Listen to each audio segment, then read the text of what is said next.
Hi friends, இப்போ நம்ம மகனைதி பார்க்க போகிறோம். மகனைதியில் வந்துட்டு மினி காவேரிக்கு உடம்பு சரியில்லைன்னு பெரிய காவேரிக்கு துடிச்சு போய் இங்கே வந்து நின்று அம்மா புள்ளன்னு சொல்லிட்டு இவங்க பாசத்தோடு பார்க்குறத பார்க்கணுமே. சரிப்பா தூங்கிட்டு இருக்காங்கன்னு சொல்லிட்டு இங்கே ஒரு பக்கம் இவங்க தூங்க போனால் டக்குன்னு இருமல் சத்தம் கேட்குது. யாருடா அதுன்னு எட்டிக்கிட்டு வந்து பார்க்குறாரு நம்ம விஜய்.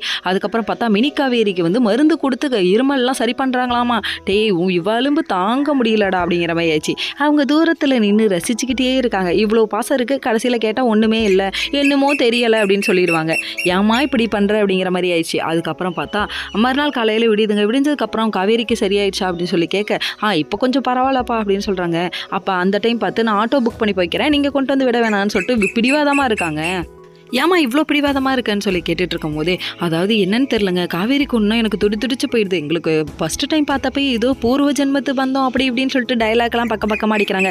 அது உன் புள்ளன்னு தெரியாமலே நீ பேசுறியேம்மா அப்படிங்கிற மாதிரி ஆயிடுச்சு. அதுக்கப்புறம் நின்று கேட்டுட்டு இருந்த ஒரு திடீர்னு போகிற போக்கில் ஒன்று கொளுத்தி போடுதுங்க. என்னன்னு பார்க்குறீங்களா, நீங்கள் தான் இன்னொரு கல்யாணம் பண்ணிக்க போகிறீங்களே, நான் கல்யாணமே பண்ணிக்காமல் பார்த்துக்கிறேன், காவேரி என்கிட்ட தத்து கொடுத்துருங்கன்றாங்க. என் பிள்ளைய நீ தத்து கொடுத்து கேட்குற, நீ அப்போ கூட என்ன கல்யாணம் பண்ணிக்கணும்னு நினைக்கல, உனக்கு கொன்று அப்படிங்கிற மாதிரி ஆயிடுச்சு இவரோட ரியாக்ஷனு. அது மட்டுமா, இவ போகிற போக்கில் ஏதாவது பண்ணிக்கிட்டே இருக்காள். இவளும்பு தாங்க முடியலையேன்னு சொல்லிட்டு ஒரு பக்கம் இவங்க வீட்டுக்கு போனால், என்னம்மா கால் பண்ணால் எடுக்க மாட்டேங்கிறேன்னு சொல்ல, ஃபோனை பற்றி உனக்கு தெரியாதாட்டேன்னு சொல்லிட்டு அதுக்கப்புறம் ஸ்கூலுக்கு போகிறாங்க. மினி காவேரியுடைய பேர் மட்டும் இல்லையேன்னு சொல்லிட்டு மினி காவேரிக்கு அம்மாவா அந்த இடத்துல இவங்க சைன் பண்ணியிருக்காங்க. பிரின்சிபல்கிட்ட பர்மிஷன் கேட்டு சும்மா பட்டாய் கிளப்புறாங்க. வீட்டுக்கு வந்து விஷயத்தையும் சொல்லிட்டாங்க விஜய் கிட்ட. Okay friends.